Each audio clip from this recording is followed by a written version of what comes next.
कल तक फलस्तीनियों के खून की होली खेलने वाला इजराइल हमास के ऑपरेशन अल अक्सा तूफान के बाद आज मदद की भीख मांग रहा है। हर तरफ भगदड़ मची हुई है। इजराइल छोड़कर भागने वालों की एयरपोर्ट पर लाइन लगी हुई है। पूरे इजराइल में हमास का खौफ साफ दिखाई दे रहा है। नमस्कार, मैं Amit Awasthi, media today TV में आपका स्वागत है। कल हमास की तरफ से दागे गए 5000 से ज्यादा रॉकेट के बाद इजराइल ने भी गाजा पर हवाई हमले शुरू कर दिए हैं। इजराइल लगातार गाजा में बमबारी कर बड़ी बड़ी इमारतों को निशाना बना रहा है। कल फलस्तीन के लड़ाकों ने इजराइल के भीतर घुसकर ऐसी कार्रवाई की जिसने इजराइल के खुफिया तंत्र को पूरी तरह से नाकाम बना दिया। हर दिन फिलिस्तीनियों के खून से होली खेलने वाला, फिलिस्तीनियों के घरों को खाक में मिलाने वाला इजराइल फिलिस्तीनी लड़ाकों के एक ही हमले से घुटनों पर आ गया। कल तक अपनी ताकत का पूरी दुनिया में ढिंढोरा पीटने वाला इजराइल फिलिस्तीनियों की तरफ से दिए गए मुंहतोड़ जवाब के आगे रोता गिड़गिड़ाता दिखाई दे रहा है।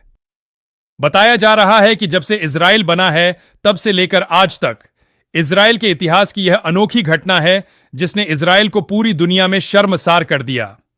जो इजराइल अभी तक घर में घुसकर मारने के लिए मशहूर था, हमास के लड़ाके उसके भीतर घुसकर ना सिर्फ उसके सैनिकों को घसीट कर लाए, बल्कि इजरायली खुफिया एजेंसी मोसाद के भी तोते उड़ा दिए।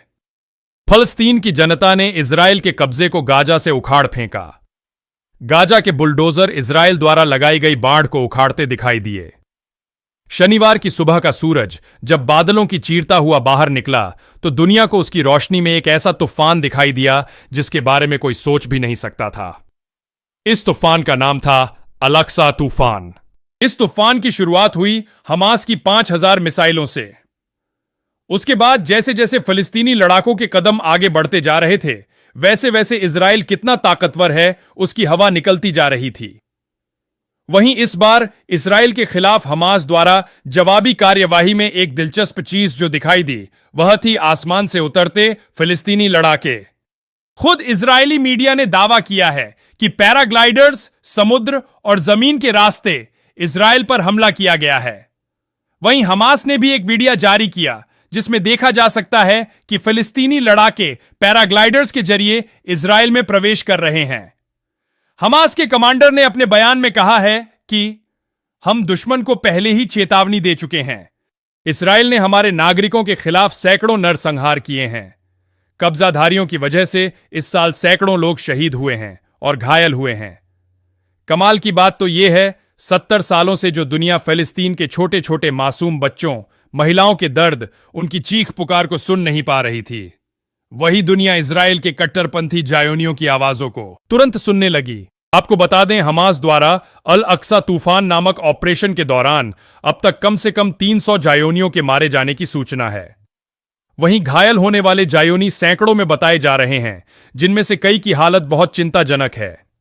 इजराइल ने गाजा पट्टी पर जवाबी हमले शुरू कर दिए हैं और चेतावनी दी है कि हमास को इसकी बड़ी कीमत चुकानी होगी। वहीं जानकारों का कहना है कि जो इजराइल 70 वर्षों से फिलिस्तीनियों का खून बहा रहा है, जब वह यह कहता है कि बड़ी कीमत चुकानी पड़ेगी, तो यहां यह सवाल उठता है कि कौन सी बड़ी कीमत, जिस देश के लोगों के घरों को उजाड़ कर तुमने उन्हें दर दर की ठोकरें खाने के लिए खुले आसमान के नीचे छोड़ दिया है। जिन फिलिस्तीनी बच्चों को बड़ा होने से पहले ही तुम मौत के घाट उतार देते हो, उन्हें किस बड़ी कीमत की चेतावनी दे रहे हो?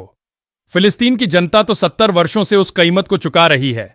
अब लगता है जैसे इजराइल की बारी आ गई है।